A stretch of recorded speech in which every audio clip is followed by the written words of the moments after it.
Bonni is back with me, and we're responding to your questions. This is Coaching for Leaders, episode 622.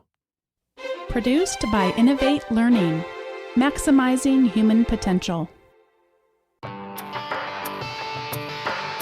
Greetings to you from Orange County, California. This is Coaching for Leaders, and I'm your host, Dave Stachowiak. Leaders aren't born, they're made. And this weekly show helps you discover leadership wisdom through insightful conversations. A few times a year, we set aside our typical conversations and respond to questions that have come in here from our listening community. And if you have a question for us that you'd like us to consider for a future episode, I hope you'll go over to coachingforleaders.com/feedback. That is the very best way to get it to us. And Bonni Stachowiak is with me, and it's been a while since we've done a Q&A episode. Bonni, hello. Hi, I was cracking up as you were saying this because I remember how long it took me to realize that we had gone from a once a month frequency to a few times a year. You had to sort of like gently reveal that to me. I also do feel like I need to be very transparent right now. It's going to come up in a later question. I sit here before you now, Dave, wearing a wearable blanket. And both of our children are in the other room wearing a wearable blanket. You are the only person in this house not wearing a wearable blanket. And I feel like we may need to get you one so that you could join us in the fun coziness that it is on this rainy Southern California day. I also noticed that you are still wearing your pajamas, and it may appear that I am not wearing my pajamas because I have a sweatshirt on. But if you look closely, the bottom half of me is covered in pajamas as well. So now that people know more than they ever wanted to know, believe it or not, this does actually link into one of our questions today. It does. Yes, exactly. So now that you're all warm and cozy, should we dive in on our questions here today? Let's hear from Susan. All right. Susan writes in and says, how do you differentiate between a staff member who has some gaps in their skills or knowledge, where those gaps are addressable through coaching and training, versus someone who is in over their head, especially when the issue's been going on for years, long before current leadership has been in place? In this situation, I've seen a tendency to retain at all costs for the sake of organizational stability, especially in the context of other departures for different reasons. Even after you've made the initial differentiation, how does the greater good argument factor in on how to proceed? Bonni, it's funny, this question came in from Susan. You and I had a conversation last night as we were making dinner about a friend who's dealing with a similar situation, and this comes up a lot. What do you think? Yeah, when I was reading Susan's question, I thought, my goodness, I have also experienced a lot of this. This is a very common challenge, and one theme that I drew from Susan's question has to do with trust. Stephen Covey, to me, gave such a powerful definition of trust that I first read many decades ago, that trust is comprised of character and competence. And I'm going to presume, Susan, in the question as you asked it, we're not talking about issues of character, that we are more focused on competence, because if it has to do with character, I kind of feel like then we're dealing with a whole nother set of issues. But I'm going to read your question as far as the person not really having the competence to do what it is. And you mentioned in your question about sort of wanting to divide people between where training and coaching can be an answer. And then you gave the expression of people being really over their head. I'd like to share about a flow chart, which actually comes out of a book and some research by Mager and Pipe. It's the Mager and Pipe flow chart. Dave, I think we've mentioned this on the show previously. It comes up a lot for me. And it comes up for me, my background used to be in corporate training. And everybody, with every problem they had, wanted to send someone off to get trained, AKA to get fixed. And the fact of the matter is, as you well point out in your questions, Susan, training is not the answer to everything. In fact, Mager and Pipe identify a number of things that may come up that don't have things to do with training someone. Do they have the resources that they need to perform the job? Do they actually want to? Are there any barriers or challenges that are getting in the way? And I kind of want to add some C's to Stephen Covey's definition of trust. We talked about character, competence, but there's also the idea of capacity. And capacity we might be held back either by just apathy or a desire not to move on. I still will never forget, Dave, I used to work with someone who was phenomenal in human resources, but had absolutely no desire to sort of progress on in terms of more formal things. She had never actually earned a college degree, had no desire to get a college degree. She was fantastic. She was always learning, but wasn't really interested in sort of external kinds of affirmations of one's learning, and stayed in a similar level in the organization throughout most of her career and was phenomenal, like I said. And I think of her often when I think about if you are the kind of person who's constantly wanting to sort of move up and expand and change your dynamic, we really need people who are more stable, more content, more able to really fulfill some core responsibilities in our organization. So I do think we have to be careful as we think about capacity. But when you look at the Mager pipe flow chart, some of the things are going to have to do with a lack of competence, but some of them are going to have to do with a lack of capacity. Some of that can be addressed within the person, perhaps by managing the person well, or perhaps by the organization figuring out how to expand or extend the person's capacity. And I have one final C, and that final C is caution. So we've got character, competence, capacity, and you guessed it, Dave, caution. Lots of C's today. I mentioned having been challenged with similar themes like this throughout my career. And one of the challenges that I have ran into, I also see you doing, Susan, a little bit in how you worded this, and that is in dichotomous thinking. I caution both of us to be sorting people into dichotomous categories. When we really think about it, people are hardly ever divided into they just need more training or they're completely over their head. And when we allow ourselves to think in more nuanced ways, sometimes it's just a matter of adjusting our own mindset. And sometimes it's a matter of organizational alignment and needing to better align someone's role with what they are both able to and also willing to do in a particular role. So that was just something that came up for me as I reflected on times when I have handled these kinds of situations well, and when I have also not handled these kinds of situations well. And thanks so much, Susan, for your question. I love everything you said. And the only thing that I'd add is you alluded to this a bit in the question, Susan, of like, what does the organization feel about this and what you do or don't do? And I have absolutely seen it work on both sides. Work's not the right word. I've seen it happen on both sides. Sometimes you are ready and willing to do more and to challenge someone perhaps more and to provide them with more opportunities or more accountability or more coaching than the organizational culture typically does.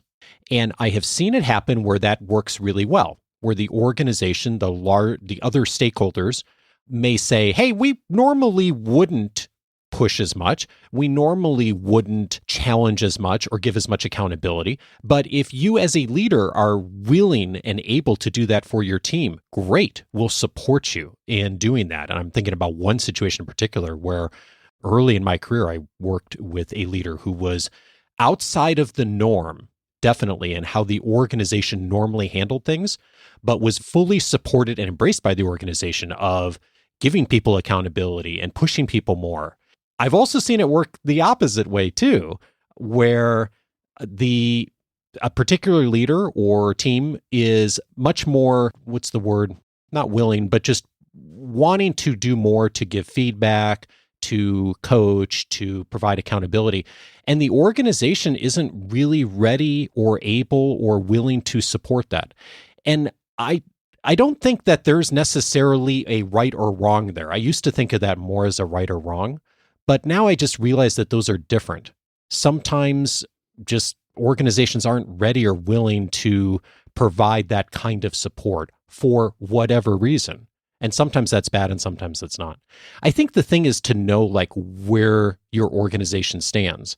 If you do something a little different than everyone else, are you going to be supported, or are you going to be outside the norm of what the organization is typically going to do? And so taking some time to reflect on that, and again, going back to what Bonni said, this isn't necessarily a dichotomous thing. It's not a on or off. It's not an either or necessarily, but just knowing like where you stand. And if you don't know that, Susan, you might test that just a bit and kind of, you start to do a few things that are different than what the organization's typically doing and see how people respond. And if you start there, that might be the thing that gives you the indicator of what you do next.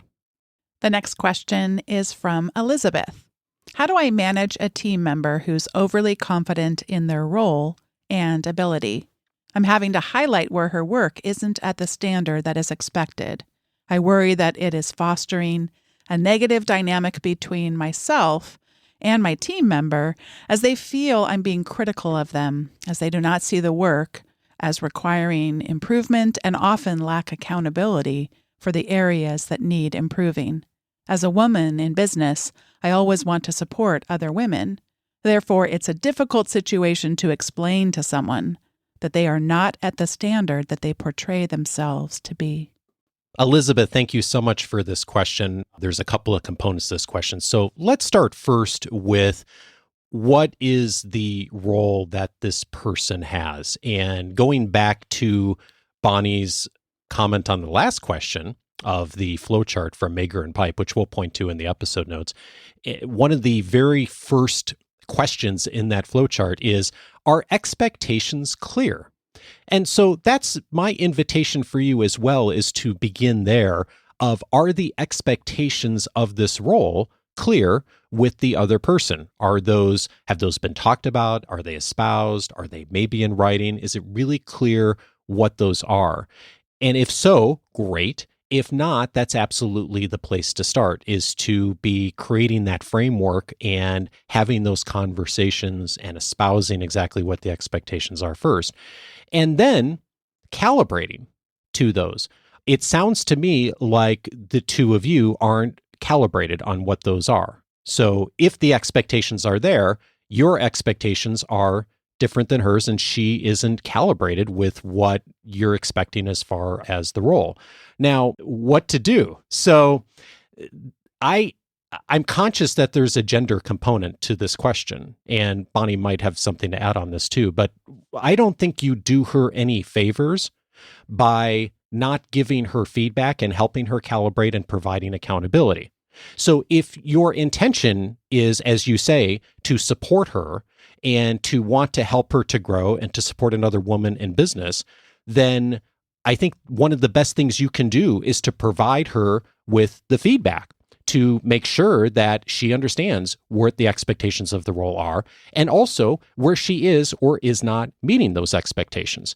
Because if we play this out 6 months, a year, 2 years, whatever, and she moves on to a new role, or you move on to a new role, and she's not prepared for the new manager or for the new role, that reflects poorly on her, but it also reflects poorly on you. And I think the best way you can support her is by leaning in and actually having more conversations about where she's at, where she's not calibrated correctly to the role, and pointing those out and supporting her. And as Kim Scott would say, this is getting back to a both and. This is an and of challenging directly, but also caring personally, as she talks about in Radical Candor. It's both. It's caring for the person and wanting the best for them, but it's also challenging them and pointing out what it is that isn't working. And the model that I think is really helpful for this comes from Jonathan Raymond, the accountability dial. We'll link up to it in the episode notes. And Jonathan has a really straightforward process for starting to have regular conversations about accountability. And the challenge for a lot of us in accountability conversations is that we think about accountability is sitting down and having a very difficult conversation with someone about what it is that they're not doing and not meeting expectations on the role. And that being a big sit down event where we have to really give them this news of what's not working. And that does occasionally happen with accountability, and it is one part of accountability. But accountability is much broader than that. And to me, it's much more germane to the everyday conversations that you're having. So where Jonathan would suggest starting is with mentions. Are you mentioning the things that are working, where she's calibrated well? And are you mentioning the things that aren't working and bringing that into regular conversations and interactions every day? And do those mentions lead to some larger conversations? And there's a whole progression that Jonathan walks through in the accountability dial. But the key message from him is have accountability be a regular dialogue throughout the work that you are doing and part of the regular interactions that you have with her. And I think that if you bring that in, both in the things she's doing well and also the opportunities for improvement, you are demonstrating to her that you care and that you want her to get better. And yes, also there are expectations of this role. And if she's not meeting those expectations, you're going to go further on that accountability dial because you're not doing her any favors if you're saying, hey, it's okay to not meet these expectations of the role, unless the organization's decided that. But she needs to know that. And my experience has been is that when managers get consistent on having regular accountability conversations, not just the big sit-down things, but the regular daily interactions, is that precipitates an outcome usually pretty quickly. Either it gets you both talking about how this person does better, or you both come to the conclusion, or one of you comes to the conclusion that it's not working, that this particular skill set is not possible for them to develop, or at least not possible in the time frame that you have and the resources that you have, and then you figure out something else. But I think that that's the key, is those regular conversations and dialogue, because you're supporting her then by pointing those things out, by giving that feedback and giving her the opportunity to do different. I've had a number of opportunities to have conversations on my podcast over the years about implicit bias, and specifically about gender and implicit bias. And we can kind of get caught up in these studies sometimes of just looking at, the exact same resumes or CVs with the exact same information, but just the names get changed from a male-sounding name to a female-sounding name, and the disparities that then are inherent in those choices. And so you can get caught up and start thinking, well, my goodness, Dave, all of you men look at what you're doing to us women, only to discover in a lot of this research, the women are exasperating the implicit bias challenges as well as the men, as in we women can do this to each other. So I am glad that you're thinking about this stuff and reflecting. One thing I would challenge you to be cognizant of is we all have biases. And sometimes our biases can be really helpful to us. They can keep us safe. They can help us make good decisions and faster decisions. And sometimes the biases that we possess are not helpful. And so just to be thinking about this situation in terms of where gender may be playing a role, but also to keep in mind, you may not be aware of the ways in which your own implicit bias could come into play here. And so gender may or may not be playing a role. And I concur with Dave, and I echo what he said about you're not doing someone any favors to not hold them to a series of expectations based on any number of factors.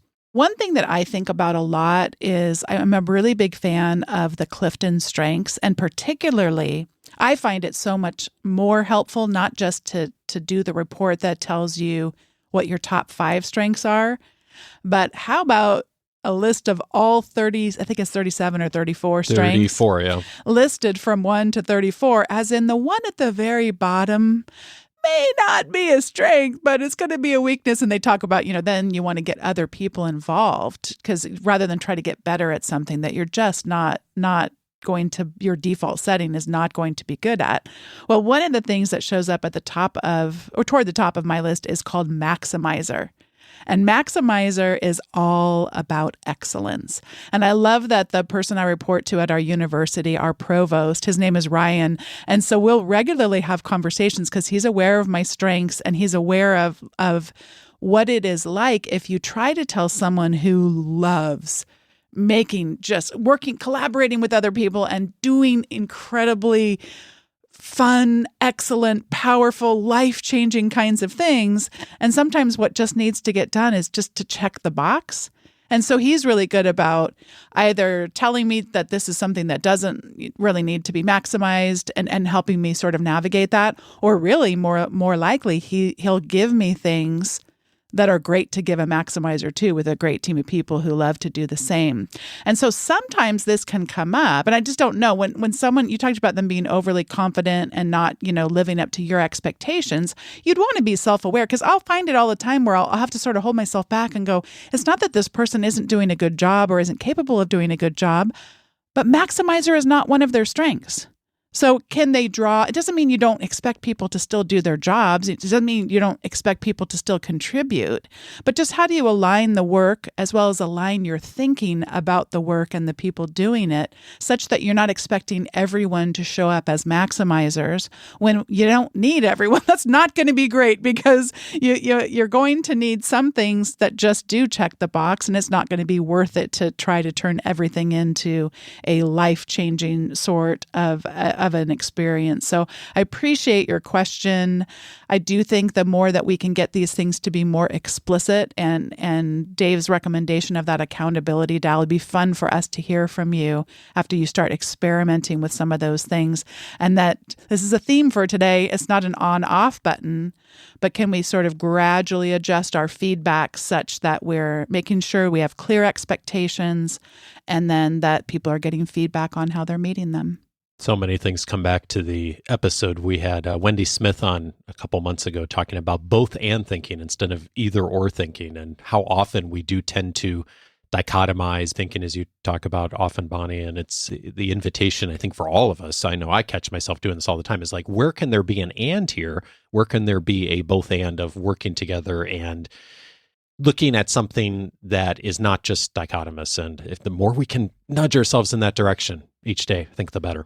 So this brings us to, I think, our final question. Steve writes, how do you balance household tasks when you're both so busy? It's so easy to think you're doing more when actually you're not, or thinking you have more on your work plate. What do you do? Bonni, as we both sit, by the way, I don't normally record podcast episodes in my pajamas, but since we are recording this on a Saturday morning, so here we are. How do we handle household tasks? Sometimes not well. We have every appliance that could break, it seems like, in our house has broken in the last, 24 months or something. You just mentioned we bought a new car. It has been, things have broken. The water heater exploded, a year ago while you were in the shower. That was fun. Yeah. Good times. Oh, yes. This was another question that just made me laugh out loud. I have 5 ideas here, so I'm going to go quick. Oh, wow. Okay, good. Choose joy. So every time we can decide when something comes up, if we're going to grumble about it, and Dave will tell you I do my share of grumbling, but I am at my best when I decide to choose joy and to be thankful that there are clothes to pick up off the ground, to be thankful that there are dishes to be washed, to be thankful that there's a dishwasher to place said dishes into, to be thankful that there is a roof over our head, and I could go on, but I'm not perfect at this, but when I take the opportunity to choose joy, it pays off every time. Second, use our strengths. So there are things that Dave is very good at. And so we both believe in terms of our partnership. We believe in it is our money. We don't talk about it as Dave's money or Bonnie's money. It's our money.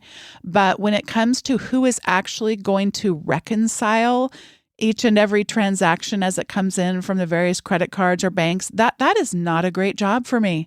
And so to be really, instead of trying to think about it as a 50-50 split, you actually, Steve, answered your question. It's so easy to think you're doing more than you actually are. So rather than thinking about it as I'm going to do half of the work and Dave's going to do half the work, that is not a mathematical calculation that will ever pay off, because the feeble human mind will always think that they're doing more than the other person. So choosing joy and using our strengths gets us a long way there. I mentioned the word maximize when it comes to the strengths of excellence. And so I'm going to use the word maximize in a slightly different way now. And that is, I want to maximize the time. So when someone calls me and I look on the phone and I realize, oh, this is probably going to be a while, I love to just go down and start folding some laundry. Folding laundry is something that you can easily switch task between. You can be folding it because it doesn't take a lot of mental power and can really allow you to still listen deeply to the person while also getting off the phone and going, holy cow, I just folded 2 loads of laundry, or washing dishes, or what have you. The fourth idea I have is to break it down so we can look at the different problem areas in our household and become overwhelmed. And so that can seem like, oh my gosh, this is just insurmountable. But if you say, okay, I'm just going to spend 10 minutes doing that. You spend 10 minutes doing anything, whether you say, I'm going to go for a 10-minute walk. I'm just going to put the shoes on and start walking. It's hardly ever just 10 minutes. Dave knows this. And oh my gosh, I feel like if only we had chapter art for our podcast, because I would love to show you our pantry and what is emerging from the most amazing pantry makeover someone may have ever seen, but we're not done yet. And I had just originally decided spend 10 minutes cleaning it up. And then the next day I spent 20 minutes. And then our daughter came in and just was like, can I help you? Well, of course you can help me. And that's bringing a lot more joy to the project and everything. But we're not done yet. But those little 10-minute, and then we even did it as a family, all 4 of us. Like, can we spend 10 minutes tonight? This, obviously, you can tell the pantry is in bad shape because none of this has added up to being done. And I spent a lot of time the other day with our daughter on it. Anyway, my last idea, give up.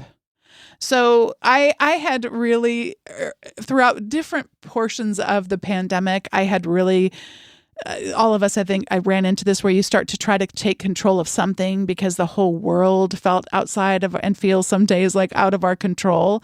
And so something as simple as folding a pair of socks. Dave, I've watched a lot of YouTube about the different ways you can fold socks. And for a season, I was in there and you go into the drawer and it's like these are some incredibly folded socks, and they all had the seam going the same way. I do remember that season, yes. And I get inspiration from the Home Edit, which is a home decorating book and series of books and shows that they like to decorate things in rainbow order, although I do not do that with books. I really resist the organize your books in rainbow order, but organizing socks in rainbow order, I am fully behind. Also the Croy Water, t-shirts, sure. T-shirts, definitely t-shirts. Recently, I have just given up and I go, that is not a good use of your time. It doesn't have the payoff of feeling like you can control this one teeny tiny part of your universe. And so I am this will sound like a miracle here, but I'm just pairing them up and in some cases folding them in half and in other cases folding them in thirds because they're a little bit larger socks and they're going in the drawer. And so I think if we give up, we had talked last night, we got some lights replaced. Speaking of a lot of things going wrong in our household, the under-counter lights on the kitchen had gotten replaced and Dave's looking at the kitchen island going, I can't do it. I was like, don't do it. Let's go to bed. And who cares if we wake up the next morning and our kitchen island is still covered with, all the stuff from the night before. Choose joy, use your strengths, maximize, break it down, and when in doubt, just give up. That was so good. I think I only have 2 things to add. I hope they have catchy titles because I'm counting on you here. I need a catchy title. I didn't think you were going to have a whole list. I was like, wow, that was really well thought out. 2 things to add would be, one, and you said this, but maybe this is just to reinforce what you said, like nudges, like small nudges. I think about like, for whatever reason, like every household family has its thing that we sort of always struggle with, and food prep meals seems to be the thing that we always like.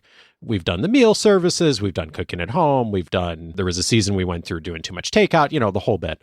And when we are successful, more so at doing that, it's like small nudges, like, okay, let's plan out 1 or 2 meals, or let's not worry about 7 days a week. Let's get really good at doing like 1 or 2 days or 3 days. And that has worked out really well for us. And I think like that comes back to like so many things we talk about with our members on leadership change and all that, is like, don't try to boil the ocean in any one day. Like, start small, get a couple iterations, feel success, clear the bar. And then if you want to do more, but like start with just like small nudges. So that's one thing, which reinforces what you said. The second thing, which people may have picked up in the context of what you said, that I'm just thankful for that you do, is you're really good at getting us all working together. Like, who I am, my personality, I tend to think like I need to take on the world myself and not involve anyone else. And you're really good, Bonni, at getting us involved, getting the kids involved, getting us working together on something, being the catalyst for starting something new. And I'm really thankful for that because it gives me the context and the perspective and also the motivation when it's not there, just to do the things that need to be done and also enjoy the joyful times when stuff doesn't have to be done. I appreciate you saying that. And I did mention our daughter coming to help out, and help should have been a little bit in air quotes because she hasn't quite watched enough episodes of Home Edit to have this all finessed. And let's just say that there's part of the pantry where a friend came over the other day and I was showing it off and she's like, oh, wow, look at that. I'm like, no, that's not representative of what we're capable of doing here. But what I love though is she really helped me choose joy because she did bring so much joy to the project. She even made a sign. And so there's a sign on it with Kitty's Goods or something like that. She likes cats. And so you really can choose joy when you do it together, even if you're going slower and it's not all quite going the way that you would have designed it yourself. But we can do it together. It can ease the burden and we can bring each other joy. And also, I believe, too, will help us maintain it in the long run. So that's why you and the other family member we haven't mentioned yet in this scenario, we should continue to do those so that we can each help sustain the system, because we're also not good at doing that either.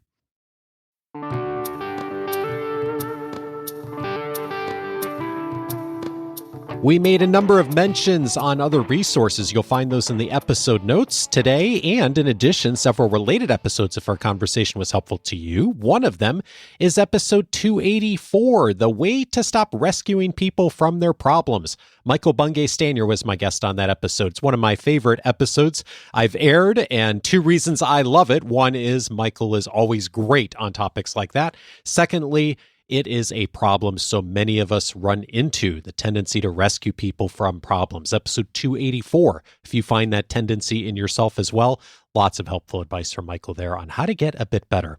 Also recommended episode 302, How to Challenge Directly and Care Personally. Kim Scott was my guest on that episode, author of the book Radical Candor. And the message from her is just that, challenge directly and care personally. And is the key word there. As I mentioned in the response to Elizabeth's question, the importance of being able to do both, to be able to serve people well, to be able to help them to move forward, and to ultimately lead well for them and for the organization. Episode 302 for that. I'd also recommend episode 306, 5 Steps to Hold People Accountable. Jonathan Raymond was my guest on that episode. He's been on many times over the years. In that episode, he talked through the 5 steps of the accountability dial. If you, like me, are always looking at getting better at accountability through regular conversations, through regular mentions, as Jonathan calls it, episode 306 is a roadmap of exactly how to do that, and many other places you can go with the accountability dial. Again, that's episode 306. And then finally, the question from Steve about household tasks got me thinking about an episode Bonni and I did a while back, episode 417, Finding Joy Through Intentional Choices. Bonni and I talked in that episode of all the things we don't do, the choices we've made on things in our marriage and in social relationships and running our household that we've actually just decided to set aside so that we can spend more time on the things that really do bring us joy. Episode 417, if you'd like to hear a bit more on that.